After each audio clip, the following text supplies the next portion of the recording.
La Corée du Sud a recensé aujourd'hui en l'espace de 24 heures 1760 nouveaux cas, soit un chiffre en légère baisse en raison du nombre réduit des dépistages durant le week-end.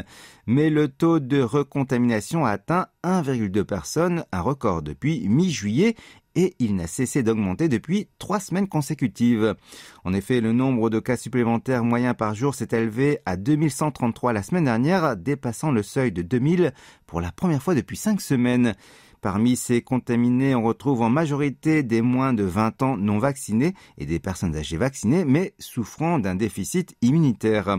Et de son côté, le nombre moyen journalier de patients dans un état grave est passé à 364, soit une hausse de 10% par rapport à la semaine précédente.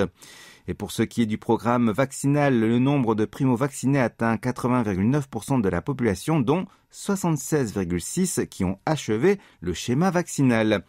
Comme la période de sensibilisation se termine aujourd'hui, le pass sanitaire est désormais obligatoire à l'entrée des bains publics et des karaokés. Il le sera également à partir de la semaine prochaine pour les salles de sport.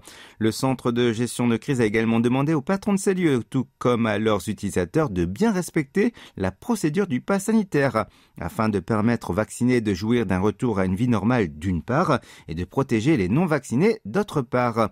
Par ailleurs, l'injection supplémentaire pour les 1,4 million d'inoculés au vaccin Janssen débute aujourd'hui. À partir de ce mercredi, les personnels ainsi que les résidents des EHPAD recevront une 3e injection de sérum anti-Covid-19.